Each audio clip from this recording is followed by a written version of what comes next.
Hi, this is Dr. Homer Lim, and you're listening to your Holistic Health podcast. Our topic today would be on anxiety. Actually, it's not just anxiety, it's anxiety, depression, those what we call psycho-emotional disorders. Okay, so as I'm sure you've seen or you've read a lot of posts about people suffering from anxiety and depression, especially here now during this time of pandemic.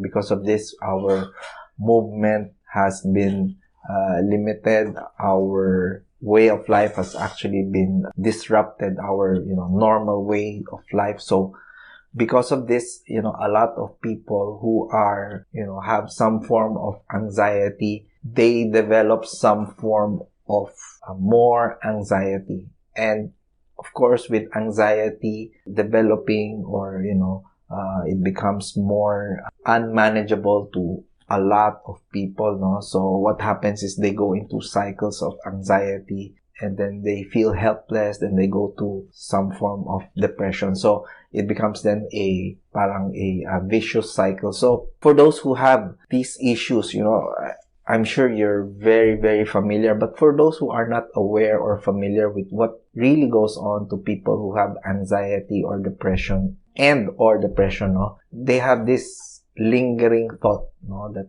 not everything is not safe or they're not safe or they have so many things that they are worrying about. So they worry about little things, what will I do if I lose money? What will I do if I lose my job? Or especially those who have no more jobs, and what if all my savings will be, spent even before I get to, get another job. So these are normal forms of anxiety. A lot of people have this form of anxiety even as we speak. It's because of this, what's happening now in our, in our country and around the world. So, but, in people who really have what we call the anxiety disorder, it becomes so severe, no? It becomes so severe that they become paralyzed, or they could not sleep, or they cannot even function normally. They don't even want to go out of the house, right? Or they don't want even to eat, right? They cannot sleep because of that, anxiety of that or depression. So, and this does not only applies to, to old people, even the young, very young, even kids in their teens do develop some forms of anxiety or depression. Okay? So in kids who do develop these, these symptoms, no, it's really good to seek professional help as soon as possible. Okay? Now, how would you know if your kid, okay, is really having a hard time? So once they change their routine, right? They don't go out, they don't want to talk to you, they don't talk to their friends, or, they just spend their time in their room, they don't go out. So these are already danger signs that, it's getting worse. They cannot manage those feelings or emotions, no? They could not handle it. So it's very important for you and, for the parents to see and understand that you need to do some form of intervention. Okay?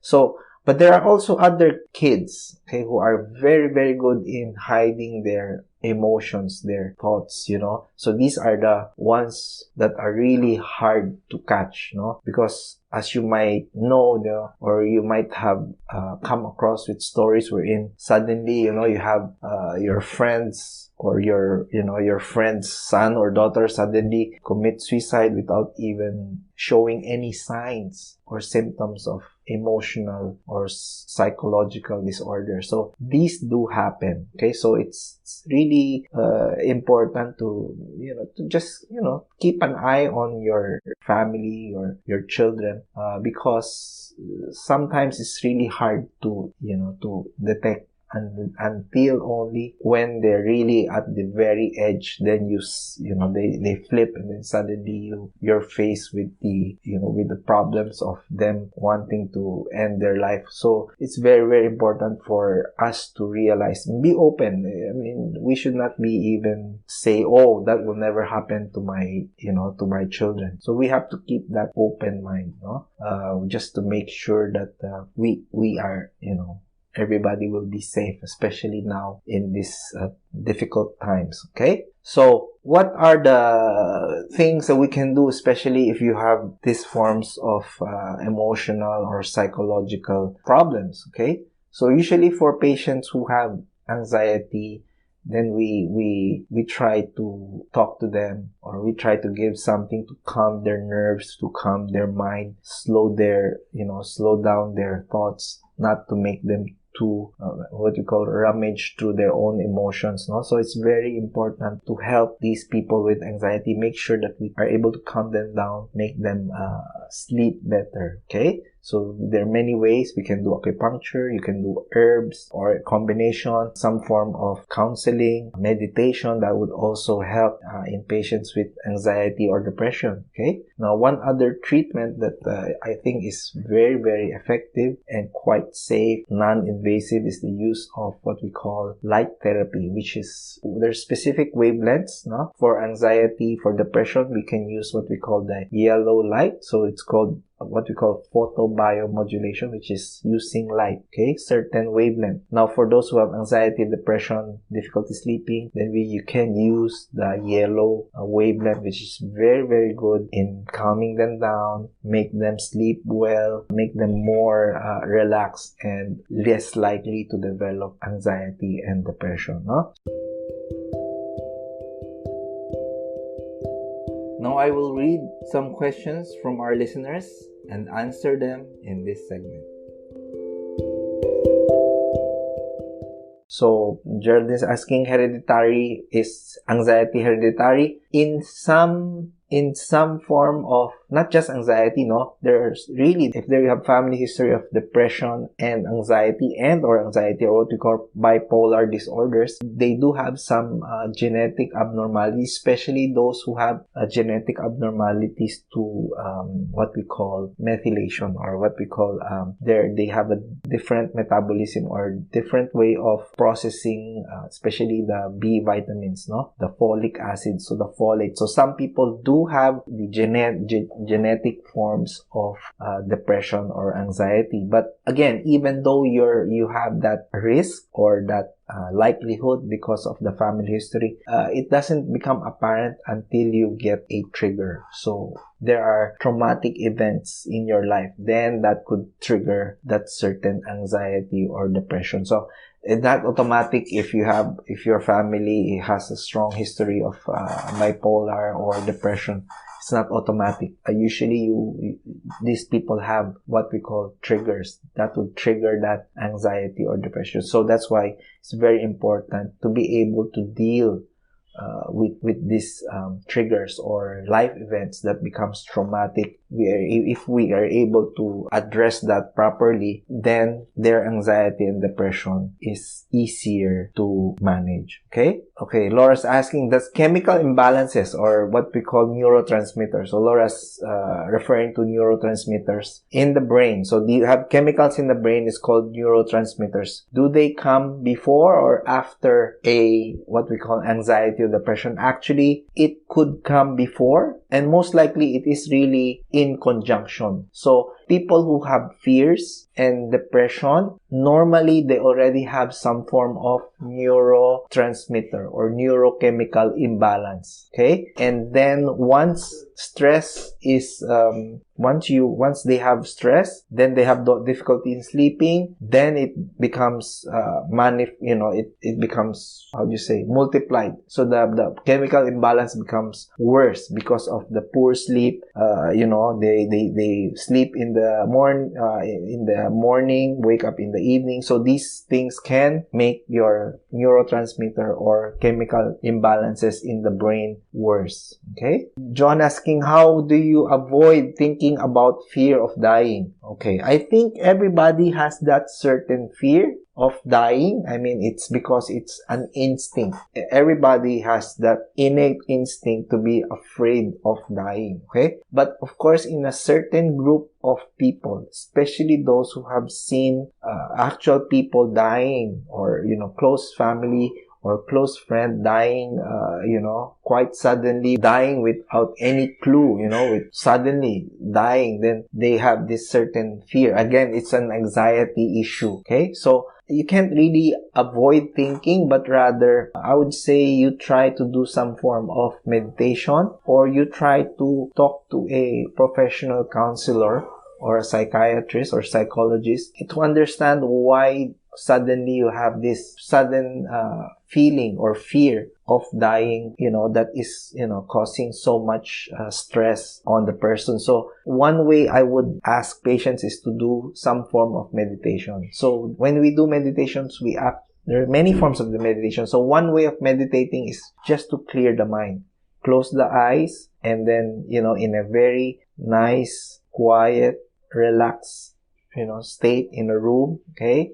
We ask them to try to close their eyes and not to think of anything. To whatever thoughts that would come, we just let it pass and try to empty the mind, because that's one way of cutting off that circle of fear, whether it's anxiety or fear from dying or losing one's job, losing income. So when we do meditation, that's one way of breaking the vicious cycle. But of course, in some people, you cannot do meditation, so I would suggest you seek professional help. Okay? Okay, are there any particular, Laura's asking, any particular food or supplements that would help with this condition? So not just food, there are of course foods that are what we call high in antioxidants, right? Foods that would increase your antioxidants not only in the body but in the brain. So this could be some herbs like your ashwagandha, your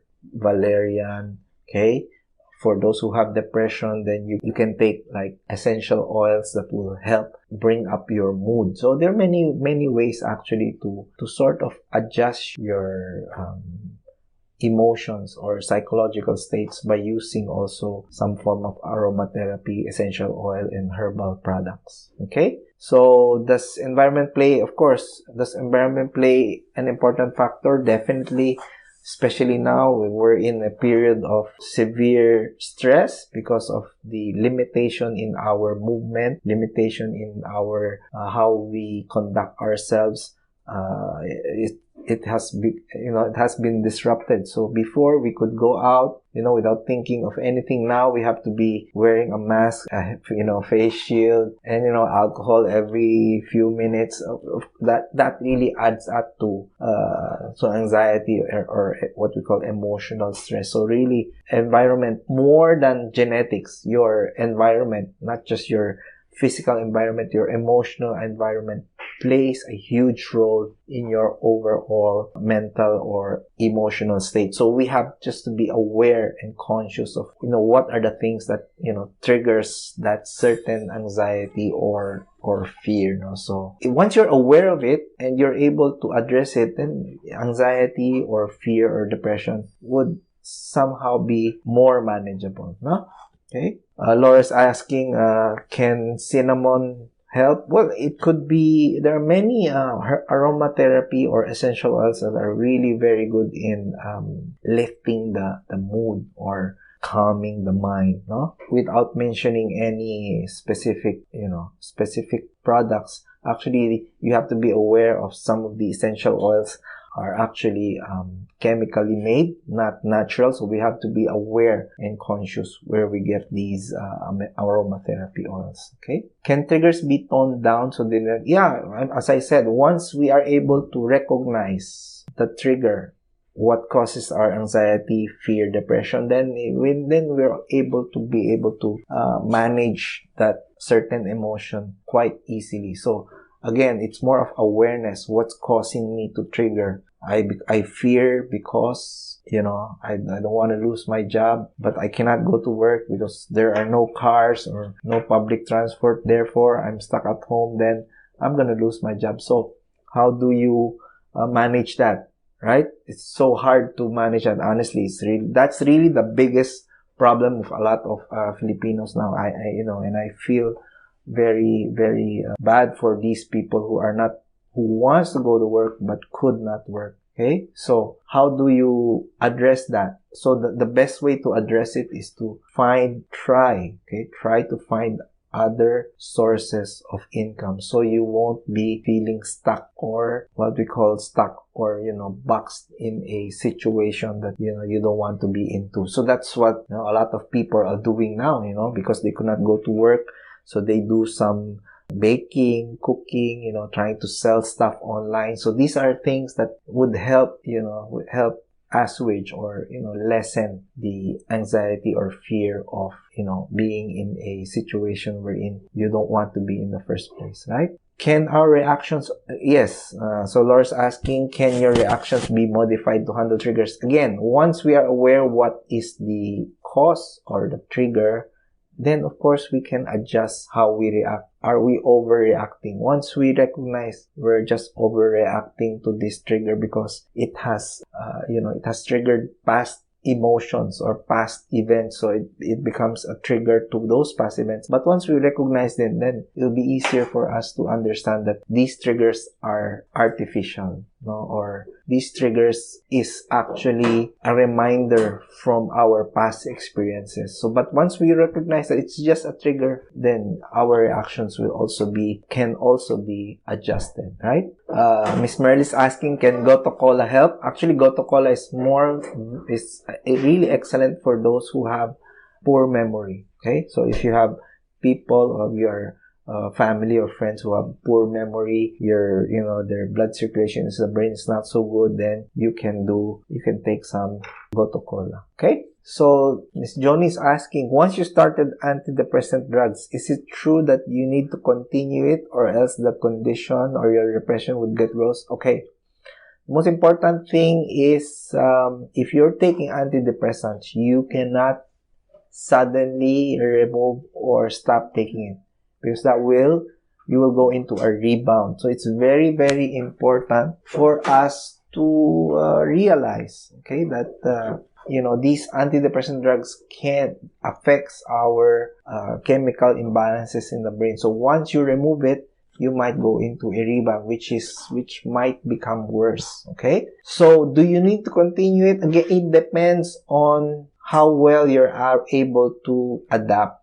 or how well you're able to adjust your emotions. Once you are able to get what we call get over the hump, or get over the depression, then definitely you can slowly, or it should be your doctor who would slowly try to wean you out of the antidepressants. But definitely, please do not suddenly remove your medicine for anxiety or depression, because it will be worse, okay, for you. So do not do that. Okay, so Moni's asking, would there be unseen factors that contribute to our mental problems? Okay, very controversial, especially for doctors, but there are people who are very, very much receptive, sensitive to not only radiation, whether it's from cell phones, microwaves, electrical gadgets. There are also people who are actually very, very sensitive to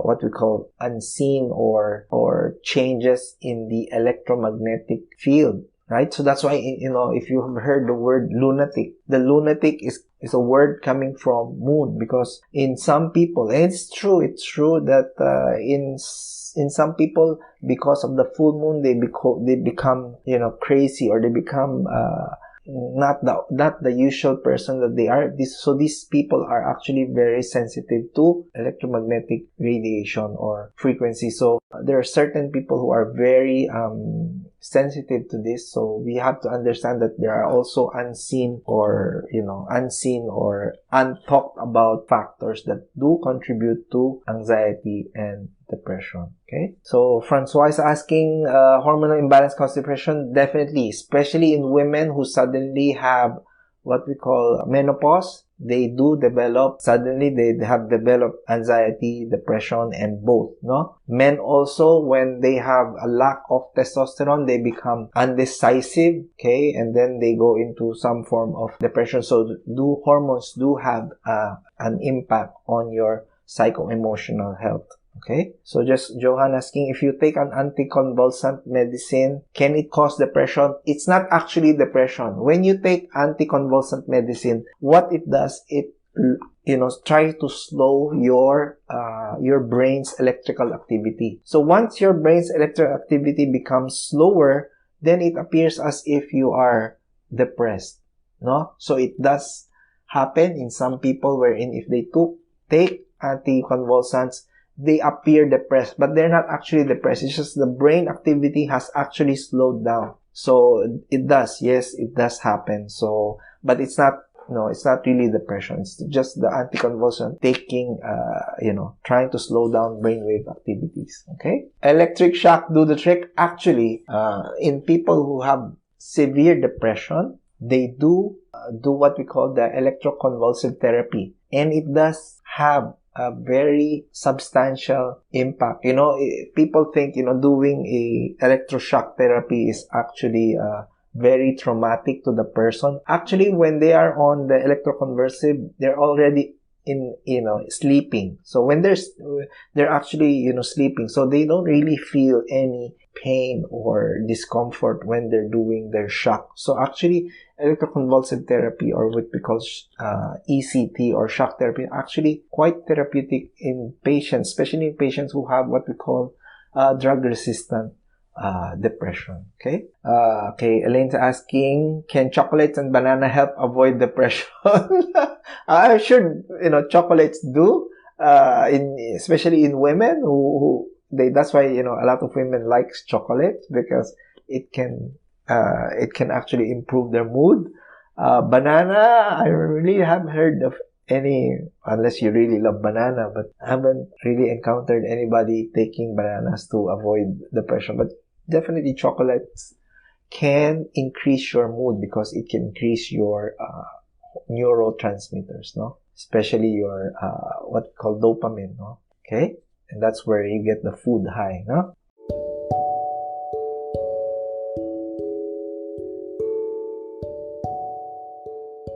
Thank you for listening to your Holistic Health Podcast. This is Dr. Homer Lim. Now, if you do have questions about your health, or you would like to request topics for our next podcast, please do message us at our FB page or Instagram at Akesis Holistic Health, or you may visit our website at www.akesisholistic.com. Thank you again, and please do come back for our next episodes.